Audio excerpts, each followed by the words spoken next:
Thanks everybody for joining us today. Hope your week is going great.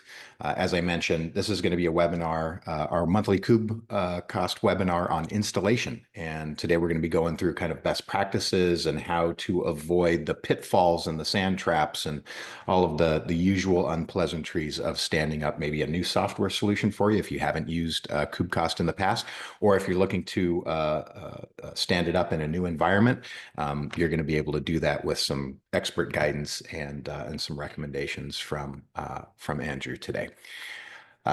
We've got a little bit of an agenda that we're going to go through here. So I'm going to handle maybe 2 or 3 slides of a quick introduction, then kick it over to Andrew, who's going to go over installation basics, and then talk about how to enhance and kind of hone your setup of Kubecost, things that you might need to do to stay up to date. And of course, how to integrate it with your cloud service providers. Very, very important. We'll wrap up this webinar with a Q&A. If you've got questions, feel free to go ahead and put them into either the chat or into the Q&A field. Those tools you can find sitting at the bottom of your screen. We will answer as many questions as we've got time for towards the end of this presentation. You can go ahead and go to the next one. A little bit about Kubecost for those that are uninitiated. We've been around for about 5 years now. We offer real-time cost visibility and insights for teams that are using Kubernetes. We help you continuously understand and reduce your cloud costs. We run on any Kubernetes environment, whether that's in your own environment, on-premise, in Azure, AWS, EKS, GKE, air-gapped, on-prem. This is a self-hosted solution. It can go anywhere and everywhere. We're currently managing more than $3 billion worth of spend across our customer base. We have global teams across the world, and really awesome companies are doing great things, becoming more efficient, optimizing their Kubernetes environments for performance and cost. Using our solution at Kubecost, whether it's GitLab, Coinbase, Capital One, Pfizer, Audi, or Johnson & Johnson, and many, many, many others. We're excited for you to join the group of organizations that depend on us to help you become more efficient in your use of Kubernetes. We are joined today by Andrew Dawson. He's a solutions engineer at Kubecost. He specializes in cloud cost optimization and governance, and really familiar with Kubernetes overall. He's got more than a decade of experience in cloud technologies, passionate about helping teams harness the power of tools like AWS, GKE, and Kubernetes to optimize their infrastructure and achieve the business goals that they're shooting for. Absolutely reach out and connect to Andrew on LinkedIn. And with that, why don't you go ahead and take it away, Andrew? Yeah, thanks, Joe. So yeah, today we'll be doing a installation webinar, talking about some of the best practices. And for those who haven't installed Kubecost yet on the line, basically Kubecost is a software that allows you to get insights into your Kubernetes and your cloud costs. You install it on your clusters, you integrate it with your cloud provider billing. So whether that's Amazon, Google, Azure, custom pricing. We actually now have an Oracle integration. We have Alibaba Cloud, so we're expanding out, and we really want to give you ability to drill into your very specific Kubernetes costs and give you accurate, penny accurate costs for your clusters, but also optimization insights. So right sizing, how can I, better set my requests and limits, set basic alerts, spend change alerts, and kind of cover all the things you might need to track and just monitor and manage Kubernetes clusters. We work with a ton of different sizes of companies, and we do have a free product that's up to 250 cores. So smaller, one cluster shops are able to just deploy the product. They're able to use it and manage, a couple $100 worth of spend, maybe $1,000 worth of spend. But a lot of our enterprise customers are managing, multi-cluster, multi-account, multi-cloud provider, and the setup's a little bit more intense and involved. But Kubecost is able to track all those different costs into one unified UI. So today we'll kind of cover both, because really the free product and the enterprise product both stem from the same set of Helm values and configuration values. And we'll talk about some of the best practices and just what to look for when you're standing up a Kubecost installation. So Starting with the Helm chart, one thing that, you should just keep in mind with Kubecost is really traditionally we're a Helm installation. And that's the best way to install. It gives you the most flexibility. And when you go to our website and sign up, you'll get this nice little install Kubecost command line interface, copy and paste. If you just did this and nothing else, you would actually launch Kubecost in your cluster. It would come up with some basics, kind of all the default configurations, and it would get up and running. And a lot of times, if you're a small shop, this might just get it done for you. But you also enable port forwarding, so you could actually access Kubecost without having to expose it to the internet. You just access it right through port 9090 on the cluster. And for many people, that's all you need. But for more advanced businesses, enterprises, people with multi-cluster, you do have to do some customizations to get your Kubecost installation to show what you want, make sure that your cluster names are properly set, like we talked about, integrate to your cloud provider and other things. So just keep in mind that Kubecost is primarily installed through the Helm chart. And why do we use it? Because it allows us to simplify it. It allows us to kind of set infrastructure as code values. So you're not just configuring everything through the UI, and then if someone messes something up, it just reverts. You have kind of a committed values file into a repo that you can, do change management on. And we're able to add values to that pretty seamlessly as we go through new releases, which we do pretty often.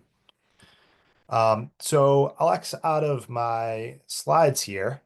And the first place, most people should look when they're going for an installation of Qcost beyond just, the installation page on the qcost.com website where you can just do that copy and paste is actually the GitHub Qcost repo. So you can see up here, it's just github.com/Kubecost. I don't believe that's going to be changing anytime soon. And this gives you a bunch of different resources that are all available from documentation to other tools like our kubectl cost command line interface. And you can go through our repo and see some of the public things that we offer. But the real meat of the installation is going to be found in this cost analyzer Helm chart. So the cost analyzer is what we refer to as kind of the main KubeCost pod product. And as I click into the cost analyzer Helm chart, you'll see the familiar GitHub repo. As I scroll down, you'll get information about the KubeCost Helm chart itself, the version support that we're offering, and some basic commands like I previously showed on how to do simple installation. But, we'll talk about some of the parameters in the actual values file. One area I just want to point to is this releases section. So you can see that V242 is our latest release, and we have a bunch of other releases here. So, coming to the Kubecost GitHub repo and making sure that you're on the latest release is a good practice, especially if you're updating Kubecost and potentially not giving it a fresh installation. You can find all the releases here from our, latest release to previous releases and nice, what's changed on the new version, the full change log, etc.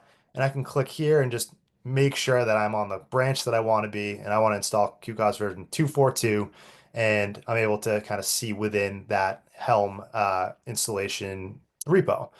So when we're looking at the Helm repo, if you're familiar with Helm, templates, basically everything is contained within this cost analyzer folder.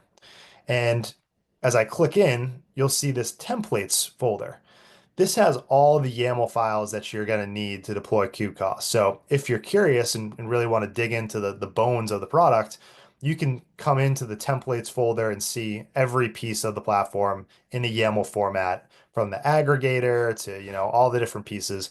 This might be a little too, technical. You don't have to do this. You could just install it without looking at any of this stuff. But I just wanted to mention that you can come in here and you can peek around and see, okay, for the cost analyzer, what is actually happening under the hood when the cost analyzer installs the network cost pod, or when the cost analyzer installs, other pieces of its installation.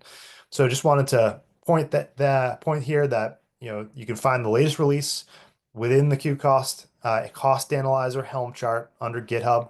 And when you're installing, basically we've bundled up all of the potential values that you can set within Kubecost into the values.yaml. Every Helm chart has a values.yaml if you dig into this kind of same structure.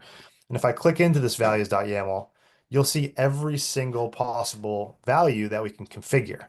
So it's a pretty long document, and you can see things like, enabling Prometheus, enabling Grafana. So I'm going to hop out of this. I'm going to hop into my code editor, and I've copied this full values into this code editor, so we can kind of take a look at some of these areas. Now, these are all default values. So if you didn't touch anything and you did that copy and paste Kubecost Helm install, all of these defaults would be installed. I just minimized some of these areas to make it a little neater. But if I go into my global, which is, some of the global settings, the default for Kubecost is to enable its own Prometheus and to enable its own Grafana.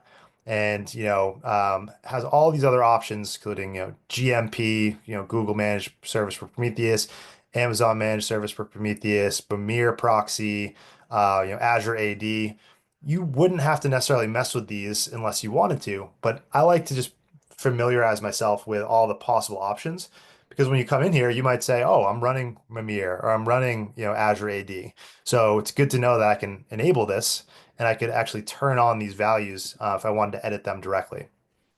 But for most users of Kubecost, you can create a primary values file, which is a separate YAML file that only has the things that you want to change. So there's a few basic things that every install should have to customize, especially in the enterprise setup. And if I look at this document, you can see it's much shorter because I'm going to leave all the other defaults as is, but I'm going to make this primary values file have the specific only differences from the defaults that I want to change. And these are some of the things that, don't get set up if you just do that initial copy and paste. So one of the most important things that you want to do is set your cluster name, because if you don't, Kubecost is just going to show up as cluster one, as you deploy. If you only have one cluster and you don't really care about, naming it specifically to, AWS cluster one or whatever your cluster name may be, you could leave it as a default. But in our case, we would actually want to come in here and set this Kubecost product configs cluster name into, my cluster.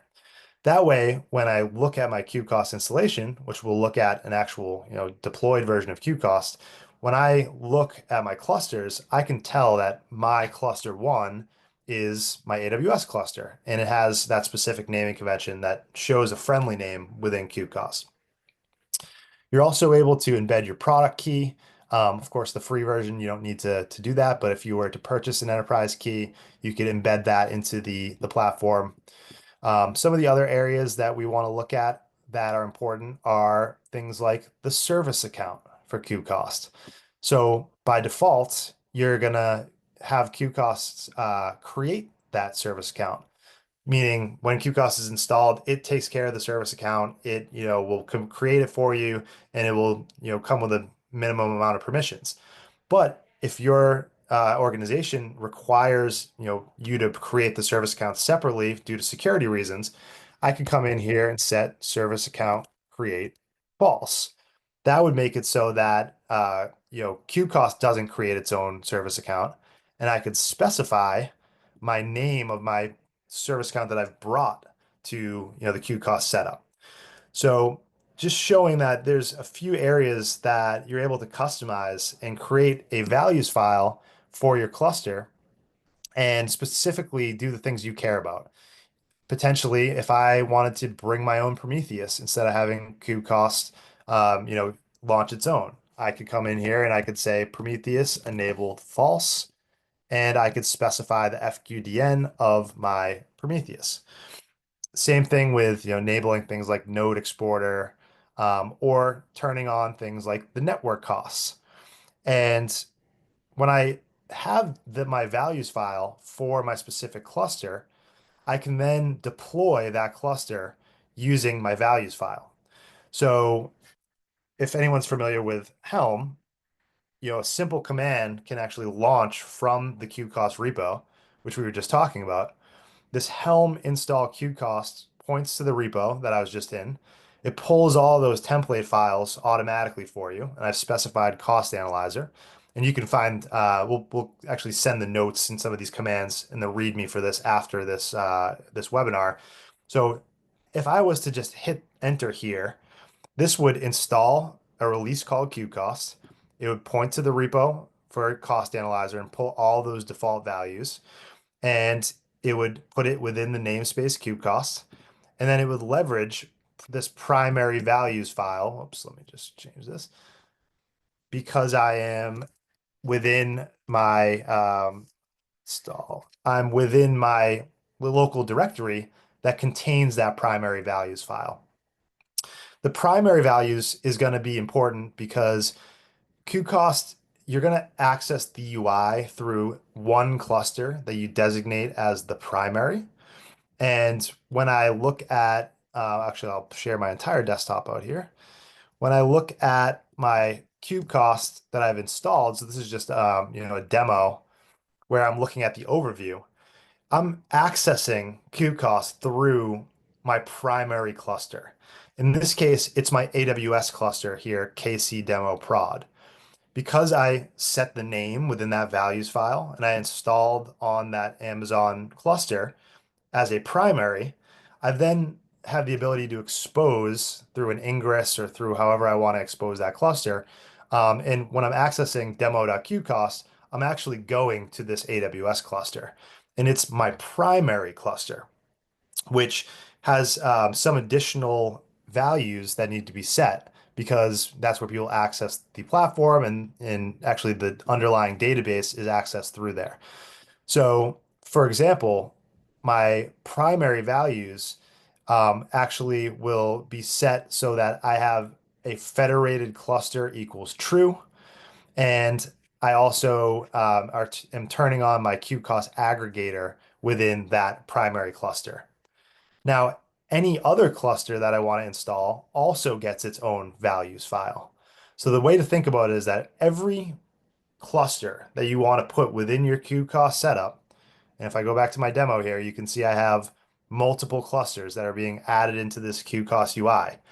Each one of these clusters will have its own values file with that cluster's specific settings. The primary cluster is going to have a couple extra settings to just designate it as a primary, potentially an ingress setting, potentially some other things, some higher resource settings because that's where everyone's accessing the platform. And every additional cluster, for example, my staging cluster here, my Azure Dev 2 cluster, those will get a secondary values file. And it's pretty much the same exact thing. So once you have one of these, it's very easy to just copy it and use it almost as a template. The only differences are going to be each cluster will have its own unique name so that when you install this values file, it will show up, with the specific friendly name that you've set. And importantly, the secondary clusters, whether you have one secondary cluster or 200 secondary clusters, they're set as agent only. And the agent only piece is what designates it to turn off anything unneeded. You can even see up here, we've disabled Grafana. So the point being that the secondary clusters really don't need to have all the bells and whistles running on them. They are agent clusters, meaning they run a minimal footprint, and they are just going to be, sending their data back to the centralized object store with, only the cost analyzer pod running. Does not need all the additional resource intensity that the primary cluster needs. And if I scroll down, you'll see this is the exact same file that I've used for primary. So these are kind of just the basic values that you need to get going with your setup.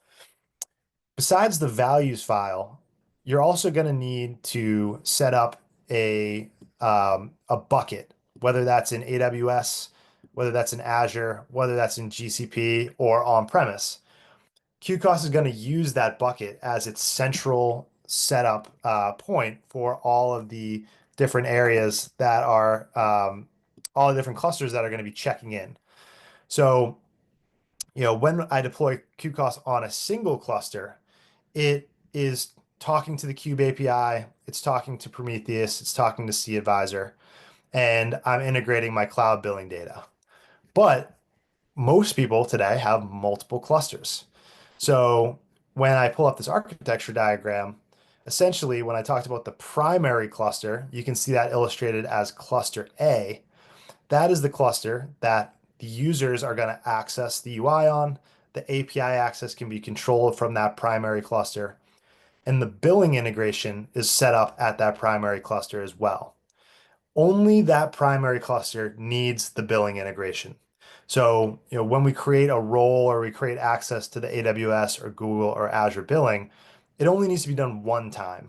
It doesn't need to be set up for 100 different clusters where you have to have all these different roles. It's really one point of access that will pull the cloud billing data. And the S3 compatible object store that sits here in the middle, that, like I said before, is an S3 bucket, a Google storage account, an Azure storage, blob storage, or it can be an on-prem S3 compatible. We've had people use Hitachi storage. We've had people use Storage. We've had people use pretty much anything that has an S3 compatible API as that central bucket. And the interesting thing here is that now, as I have my central bucket set up, I can add as many additional clusters to the setup, each one of these having its own values file that will then run as a Kubecost agent, like I spoke of before. The Kubecost agent runs a more minimal footprint, and the Kubecost agent does not need to have any kind of permissions to cluster A or cluster C. All it needs is ability to write to the S3 compatible object store. And when it does deposit its metrics into that centralized bucket, the Kubecost primary UI will then start picking up the folder once it starts appearing in the central object store. And this gives you a couple benefits. You can manage the central bucket as you would any other file, file storage bucket. So you can turn on lifecycle rules, you can turn on bucket versioning, and if you ever wanted to, switch from AWS to Google or Azure to AWS, you can copy and paste those files as you would any other files in a bucket. Another benefit is that if I ever were to want to decommission cluster A and maybe switch my primary to cluster B, all I would need to do is essentially go back into my values file, turn off the federation on the primary and enable it on the secondary and turn the secondary into a primary. So you're able to really be flexible. And a lot of times we see, the need for that when maybe the current primary is in one geographic location and now you need to move it to another geographic location for, security reasons. Um, it's just a quick edit of the values file for whatever you need. We'll be able to, change cluster B into a primary cluster instead of having cluster A as a primary cluster. So let's talk about back in the values here, my install values file, the federated store.yaml. You can see that this is a YAML file that's specifying, in this case, an S3 bucket. But like I said before, this can be Azure, this can be Google, it can be any type of Minio type storage integration. And I'm specifying my bucket name. In this case, it's an Amazon bucket, an S3 bucket that has Kubecost unique name metrics. I'm specifying the endpoint, I'm specifying the region, and I could use a access key and secret key if I wanted to and create a user that has direct access, or you can leverage a role so that the Kubecost service account would just know what bucket to look for. Within your cloud provider, you've granted the role access to that bucket. And just a snapshot of that policy is here. We have, and I'll go into it in a moment, another repo that has every possible file, sample file that you can use with policies, with everything that you may need. So for my example here, I would create a role that has this policy attached for my Kubecost unique name metrics bucket within my AWS account. I would create a secret on my cluster that specifies this S3 bucket so my cluster knows what to look for. And then back in my primary values file, I specify where my federated storage config secret is. In this case, Kubecost federated store. So I've set in the values now, Kubecost primary, look for a secret that is named Kubecost federated store. That secret will be this document that has the S3 bucket information in it. And then Kubecost knows to go look for that bucket. Also in the values file, I can, in this case, potentially have Kubecost create my service account and then link it through the values file to my AWS role. So by providing this line on line 22 under the annotations, Kubecost creates the service account automatically with this annotation. And if I wanted it to have a specific name, I could specify that as well, or I can comment that out. So the values files are very specifically linked to all these pieces. And if you have the right values file set up before installation, when I deploy this, Kubecost creates all these things automatically. It automatically links via ARN, the role, and then barring I've already set up my federated store bucket information and given it the right policy, Kubecost will be able to write to that bucket. Now, for the secondary clusters, the same exact thing is needed. You'll see that the Kubecost model has the same federated storage config secret. I can use the same exact YAML file, so it can be automated. Once you create that federated store YAML, you can use the same one across every cluster. And again, the service account is being created and my annotation is being linked automatically so that, back to my architecture diagram, cluster B, secondary, can then talk to the central object store. So once you do this for a few clusters, it becomes very easy and templated. I could literally come in here and, you know, duplicate this file. I could, create a new cluster file. All it would differ would be the cluster name. It would have the same cluster federated store. It would have the same service account, and that's it. So you can start to automate the deployment of this across multiple secondary clusters. So they're all checking in to Kubecost, giving you that full view across every cluster. Now, in the case that my secondary cluster is potentially an Azure cluster or a Google cluster, you do have to, take that in mind. So let's say that secondary federated that I was going to install this file on was Azure. I would still create the federated store secret, but I would need to make sure that either I'm providing, a key so that the Azure cluster can talk to the Amazon bucket, or if you have cross-cloud role, methodology that you use that maybe with an external ID or something like that, you could actually provide that as well. But we can help you with that in a more advanced enterprise setup. Of course, the QCost team can help create these documents for you, and help you set up whatever you need. Now, I also wanted to point to another repo for those out there that are going to be trying the setup themselves. Within the QCost GitHub repo, there's a proof of concept common configurations repo, and this actually contains all these sample files for the different things that I want to set up. So, whether that's something like Argo CD or the cloud provider piece for AWS or for Azure or Datadog or even just general aggregator federation, um, all the potential policies, all the sample files that I was showing today, these are all in the common configurations repo with readmes that will tell you exactly step by step how to set these things up. So, looking at this ETL federation aggregator, which is just, setting up the bucket that I was just talking about, it gives you a step by step on everything I just said, how to create the object store and the permission setup. And I could automate this and just say, I have my AWS API set up. I could copy and paste this. It would look towards the policy Kubecost AWS 3 JSON. It would create that policy. I could then create the federated store secret. As you can see, kubectl create secret generic Kubecost federated store from file federated store, which is over here. And then also goes into what I was talking about with the service accounts and gives you easy copy and pastes setup for these different things. So far we've gone in and back to my architecture diagram. We've set up potentially a primary cluster using a values file.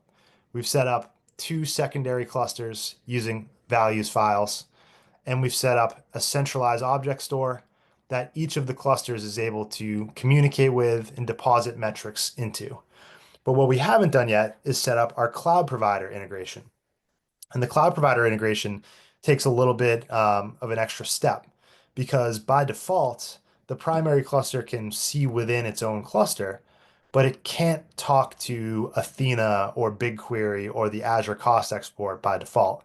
We do need to specify some pieces of the puzzle for the cluster to be able to communicate with the billing data.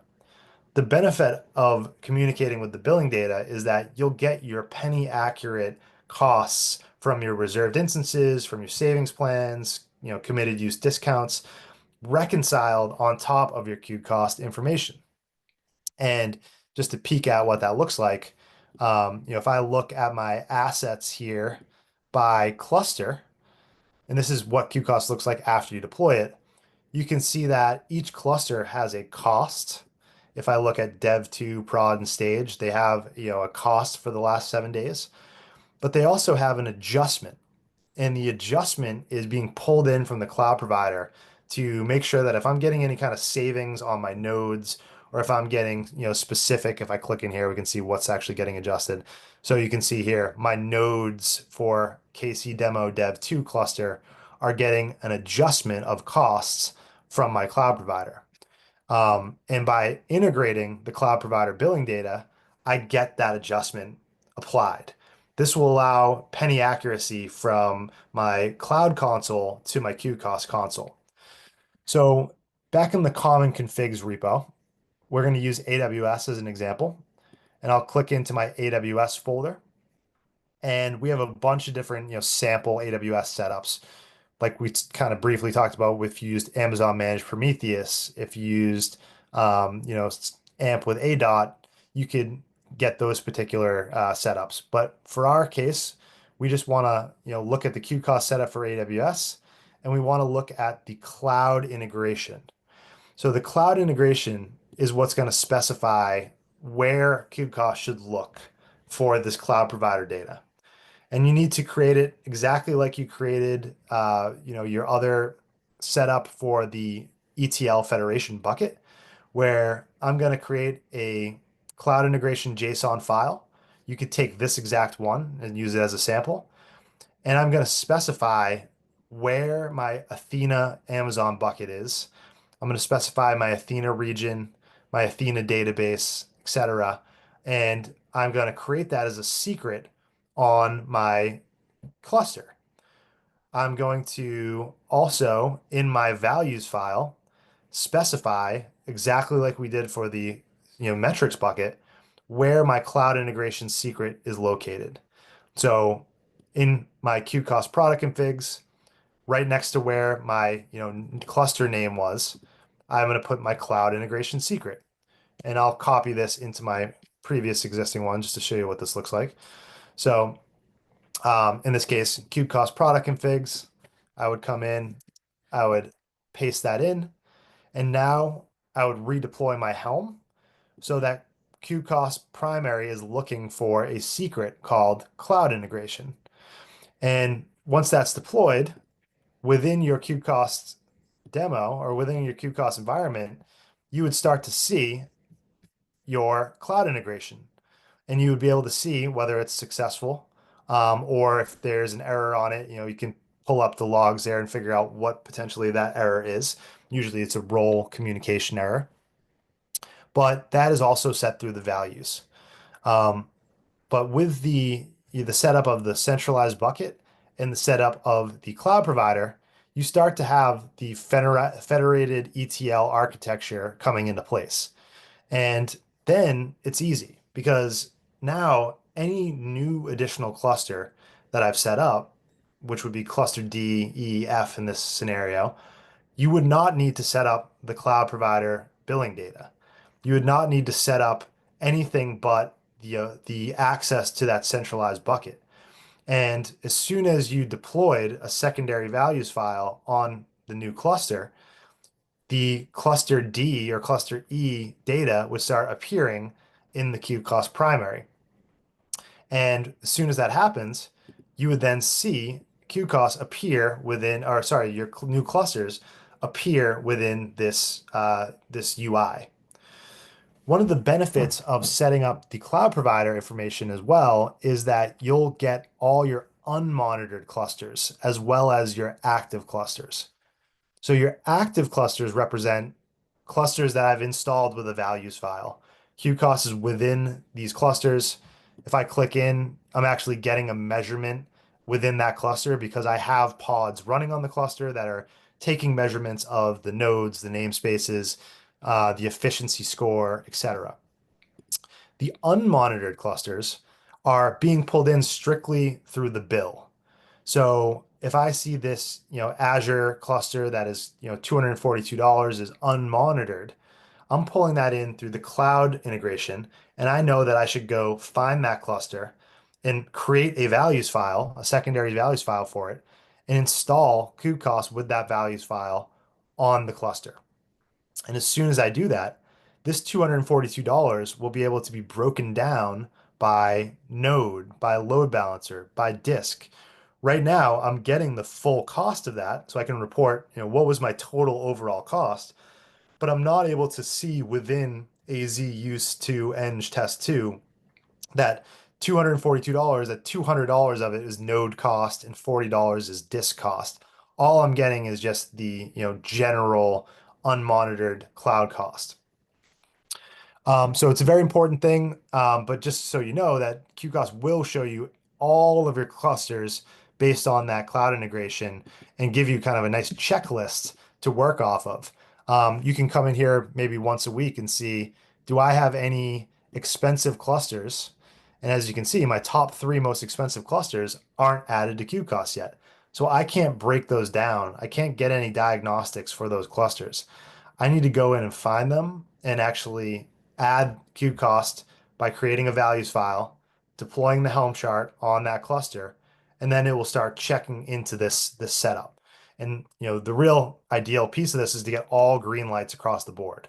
And then anything that shows up as orange, it's on your to-do list to go add the Helm chart installation or the operator installation onto that cluster. Some of the other pieces that are optional in the values file are things like the network costs. So when I go back to my primary values here, you'll see that I have a section called network costs. And there's a few different areas that you have pieces like this where, they can be false. So I don't have to necessarily run my network cost piece. If I want to maybe run a smaller footprint, or maybe I have no network traffic because I'm air gapped, whatever the scenario may be. But by setting network cost to true and deploying this onto my cluster and saving this config, I then get ability in my platform to look at network cost breakdowns. And this, is an additional feature that runs that allows you to track out things like, where is my network traffic going and where's the bulk of the cost of that network traffic. So by default, the setup is looking at, I just changed it to 30 days by namespace. And all the blue squares here are my different namespaces across all the clusters that I've added into Kubecost. And the red lines represent network traffic that has costs associated to it. So I can see most of my network costs is going to the internet. I could switch that to just cluster to make it a little bit more simplified here. And you can see my staging cluster, which is a GCP cluster, has data traffic going to the GCP services and costs going to the internet. So as I, zoom out there, I can see my prod cluster here is going to AWS, CloudFront. And where this is really helpful is if you have one cluster that has a ton of network traffic, I can then pinpoint and see, what different services is this cluster talking to? What namespace within this cluster is actually showing the most network traffic. And also, if I wanted to come in and just look at a nice, network breakdown, you can, just see, all right, what's my top container that is generating network traffic? And is it internet egress? Is it cross zone, cross region, etc.? So that's an optional piece of the puzzle that can be turned on at each individual cluster by enabling the network costs. Also, you'll see if I go to my secondary YAMLs, I could potentially, turn it off on certain clusters that I didn't want to collect network on, or I can enable it by changing it to true. So by manipulating these values files and changing the configuration, you can turn on pieces of the platform that you want, and actually enable features that potentially wouldn't be on by default. Some of the other pieces of the puzzle that can be enabled through the values file are things like SAML and SSO and creating Kubecost teams. So what we'd want to do is you can, and I'll look at my full values here up here if I actually minimize. There's a section for SAML for OIDC that potentially, let's say I wanted to, add SAML into my primary cluster. Only the primary would need this SAML. And actually, let's do OIDC instead. I could then take this, and this is from my full values file, and I could copy it. Let's actually go right here. And I could paste it into my values file. And now I could say OIDC enabled, true. And I save that. And then I would paste in my client ID, my client secret for Okta, for Azure AD, for whatever I wanted to. I could also set my RBAC values through this. I could, I could actually create different groupings by uncommenting these. And within the QCOS Helm chart, it's kind of nice because you have a menu of all these things that we've pre-set up for you. So I didn't need to create all this by myself. I just went to my full values. I found the OIDC section. I copied it into my primary values file, and I can edit it as I see fit. Um, so OIDC is one other area, SAML, single sign-on, that would be set up through the values file. Some other cool things you could do is if you wanted to tweak the resources of the actual Kubecost front-end container or the cost model container, all of those can be set through the Helm chart as well. If I scroll down just to see if I see anything else cool here, we have certain ETL utilities that can be turned on. We have network policies that can be tweaked. Again, a lot of these you don't have to touch. The default will, work for 99% of people. But just know that you can come into these values and find things you care about, like forecasting, like just a couple other things here, specific diagnostics, or cluster controller, which does our actions. If I wanted to set specific cluster turndown schedules, I do have the ability to do that within the UI if I wanted to, but someone could maybe go in and change this, or someone could go in and mess with my actions or mess with my reporting. So by setting these things through the values file, for example, this cluster turndown, I could create a schedule of cluster turndown, and I could commit it to my repo to make sure that the only thing that is used for kubecost actions is coming from my infrastructure as code action configs. Same thing with if I go to reporting, I could turn off, product analytics and log collection if I wanted to make sure that there's absolutely no, analytics being done in an air-gapped environment. Um, there's a lot of different things in here. So really just wanted to showcase all the different pieces of the values file. Don't be afraid to jump in and look through it. And again, for those that are looking to do an installation, some of the best places to start are the cost analyzer Helm chart GitHub repo, which you can find the latest release. You can see the full values file and the cost analyzer, the POC common configurations repo within Kubecost. This is a public repo. This has all the sample files, especially for people that want to maybe integrate with something like Argo CD or want the sample files for AWS, Azure, Datadog, GCP. Our team keeps these up to date. So you can go into this common configurations repo and find anything you need and really think of it like a little menu of sample files. For example, I click into Azure. If I wanted to do my setup for storage instead of S3, but I wanted to use Azure Blob Storage, there's a nice README for how to do that right here. Same thing with GCP. You have instructions on how to do all these things right in these common configs repos. And then lastly, which I didn't jump into, but our docs, we keep all these things up to date as well. All the things I talked about today, like just how to do a simple Helm upgrade, how to use, these different values files are all set up in this documentation. And then lastly, for any Red Hat users, OpenShift users, we do have an operator, which essentially is the Helm chart, just bundled in a different manner. Um, a new version of it's going to be being pushed today to 420. And it's the same idea with this operator is just bundling this YAML. If I go in, these are all the values. So that I was talking about. You see Grafana, AMP. If I go to SAML, there's a SAML section enabled true, RBSC enabled true. So, everything revolves around these configuration values, whether it's a Helm chart, whether it's an operator. But I just wanted to mention that as well, because I know there's some IBM and Red Hat folks on the line that the operator is another option for you, but it does use the same configurations.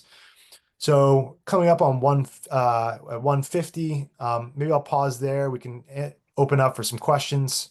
Joe, if you want to kind of moderate there, we can dive in and kind of go ad hoc. Awesome. What a great comprehensive and technical overview and tutorial you gave there, Andrew. Thank you so much. We did have a couple of questions that have come in.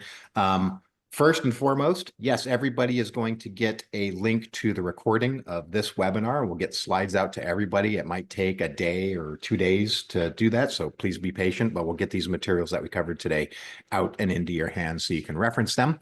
There was a question that came up from Janos. Maybe it was already answered when you were going through the materials, but it's a common one, so let's bring it up again.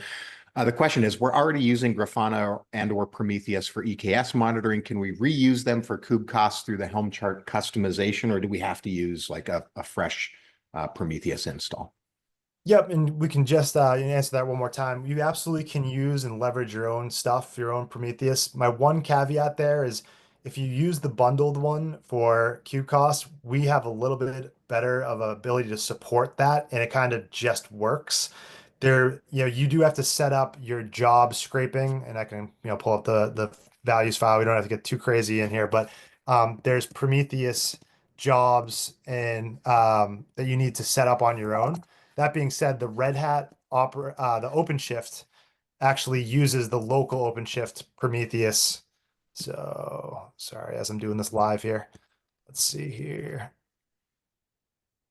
I can pull it up after, but essentially you could set this to false, and then you would just set up your own scrape jobs on your own Prometheus. And I think we actually have in the custom time series DB, which we'll send over after on the common configs, exactly how to do that. So yes, you can, but just know that you might have to do a little bit more of the lifting. And if something breaks, you might have to, troubleshoot it a little bit more yourself versus it's just going to automatically work and have everything you need when you use the bundled Prometheus.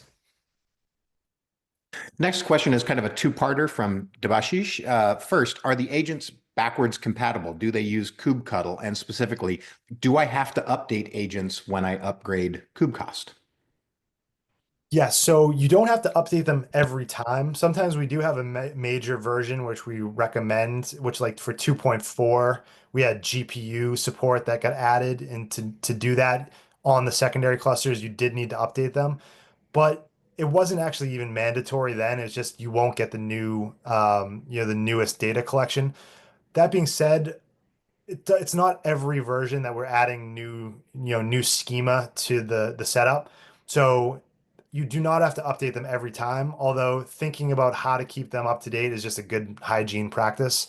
And if there is a mandatory update, you'd know well beforehand. We'd probably say like in the next major update, you need to update these things, start planning accordingly.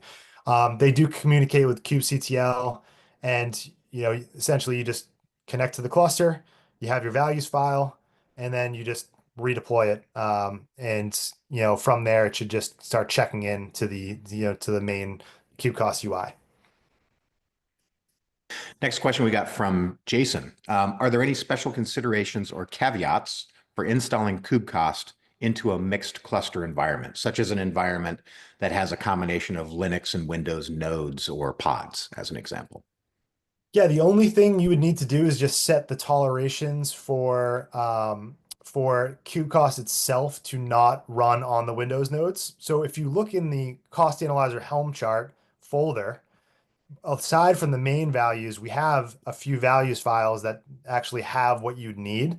So, for example, for Windows node affinity, I would just come in here, I would copy this and basically place this into my main values file. So, um, it's just, the node selector is just saying for the KubeCost pods themselves, make sure that they go on a Linux node versus a Windows node. Besides that, we can the non the Windows nodes that are running that KubeCost itself is not running on, we can collect costs for those. So really, it just matters on where the KubeCost pods themselves. And I didn't actually show them, but this is what it looks like on OpenShift. You have the cost analyzer, the forecasting, the Grafana pod. These would just need to be running on Linux versus Windows. But every other project or namespace could be Windows, and they would check into QCOS as normal.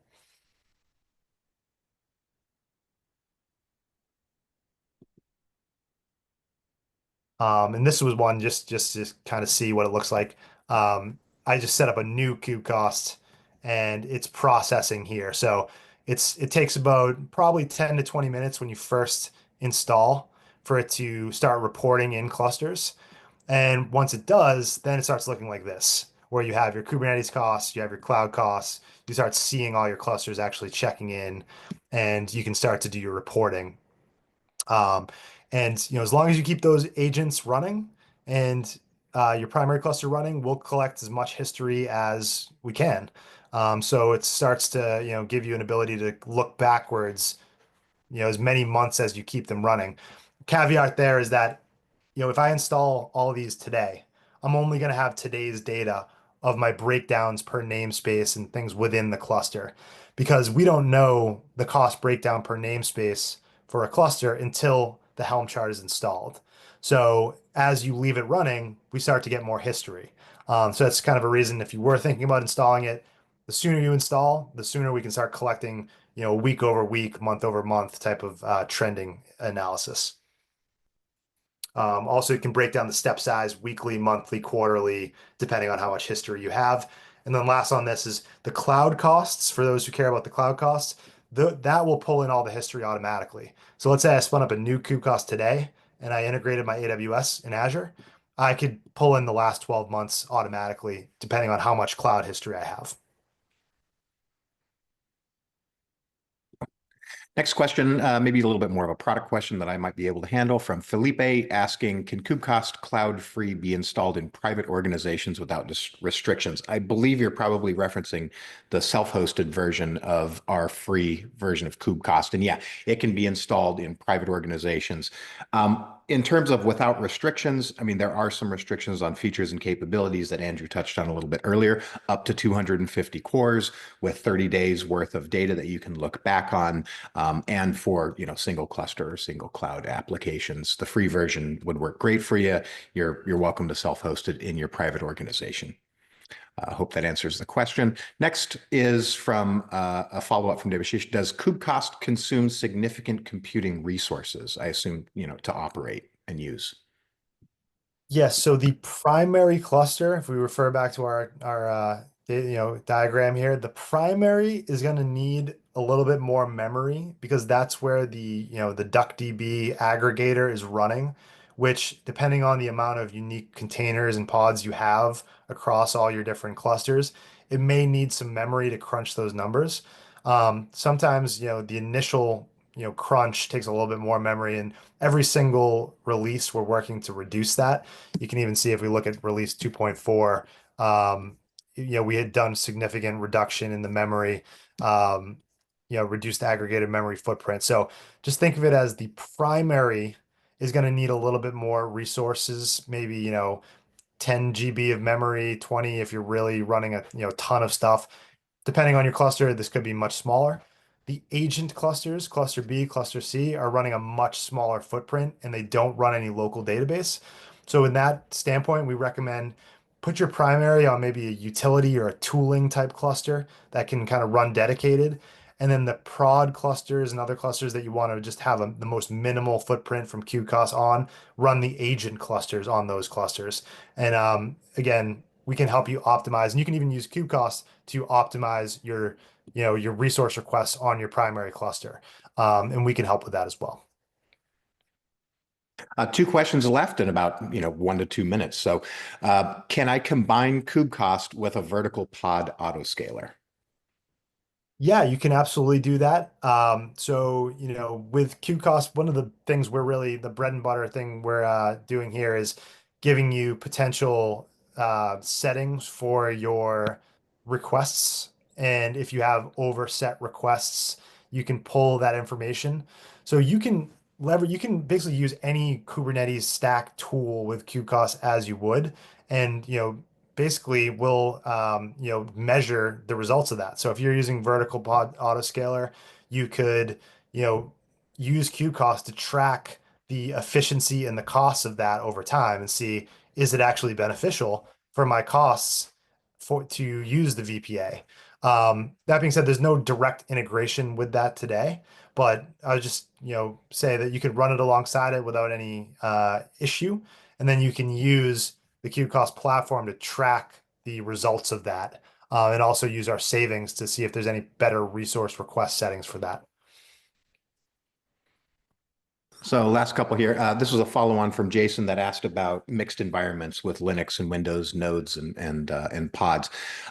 They've tried Kubecost. They managed to set it up to monitor Windows pods, but the granularity of reporting for Windows containers or pods seemed limited compared to Linux. How much of this is a dependency on Windows containers themselves, or maybe Kubecost's ability to, understand and resolve those costs? Is it more of a Windows limitation than it is really an unfilled feature request for us? Yeah, there will be a little bit more limitation with Windows, but as far as I knew, the latest version of KubeCost, if you had let's just say like I came in here and I looked at my nodes, you should be able to see your Windows node and you should be able to click into it like this and see the pods running on the node and such. Maybe Jason, if you want to connect offline, if you want to try to maybe deploy on a test cluster with some Windows nodes and we could maybe meet and go over it, and we can, if there's limitations, potentially put in a feature request. But as far as I thought we would be able to drill down, but let's definitely connect offline on that and we can help guide you to a right answer there. It's great, and a great opportunity to plug the fact that we've got a fantastic and open support channel. So visit kubecost.com, hit the link to join our Slack community and get some technical support to be able to handle these. Um, You can also send an email to team@Kubecost, and we will make sure that it gets to the right person. So, Jason, either one of those options would be great on connecting with Andrew or others in our team that can help out. Last question we've got: can we import costs from external sources related to cluster? For example, SOC services or other extra services from other providers. I assume we're talking about like general cloud costs and services that get run. Yeah, so this is a newer thing that we do have. Now we actually are allowing external costs to come in. And right now we have a couple supported vendors. So we support Datadog costs, MongoDB Atlas, and OpenAI. And this stems from the OpenCost plugin framework, which if you go to the OpenCost repo, OpenCost is a project that was initially created by Qcost, but then it was given to the CNCF. And the plugin framework basically is available for anyone to go in and create their own plugin. That being said, Kubecost, the commercial entity, or I guess now IBM, needs to bring in those plugins upstream to Kubecost commercial product. So we don't just have a complete like every possible thing under the sun is available today, but we have added a lot of things pretty quickly. Like we added OpenAI and MongoDB based off of a community plugins that people started, and then we were able to pull in. So maybe like Joe said, if you want to join the Slack channel, you can maybe submit a request there, but I would definitely recommend check out the OpenCost plugin framework. Um, let's see. So if you come in here, OpenCost plugins, there's some information here, and then there's actually a GitHub. Um, if you come in here on how to create a new plugin, if you started with this and came to us, there's a lot better chance that we could add it to the commercial product. Um, so just wanted to throw that out there, the OpenCost plugins. That's under the OpenCost, which is, CNCF maintained now. But we're built off of OpenCost. So by creating these new plugins, we can even see like, has anyone done anything recently? Yeah, someone was trying to create a planet scale plugin. So I'd recommend just coming here, check this out, and you can start to see, the foundations of our plugins are based on these things. That's awesome. And it's great timing too. We're actually launching a blog post today for everybody in the audience about some exciting news related to OpenCost, which is an open source project that's a part of the CNCF incubating stage. There's been a handful of exciting new plugins released lately. MongoDB is one, OpenAI is another. We're encouraging everybody in the community to get out there and build plugins and work with us to get plugins for the tools and the software and the ecosystem pieces that you need to be able to do your job better. We have a bounty of $1,000. We have cool t-shirts. We have, great stickers that we'd love to set you up with if you're somebody that contributes an accepted plugin to the OpenCost project. And then, of course, we'd love to make that a part of the larger Kubecost solution as well. Thanks, everybody. I know we're over by about 5 minutes. Great round of questions. Love the interaction. Andrew, thank you so much for being with us today and for the great information that you've provided. Be sure to sign up for future Kubecost webinars on our website. Look forward to getting these materials into your inbox in the next day or two. Thanks, everybody. Hope you have a wonderful rest of the week and a great weekend.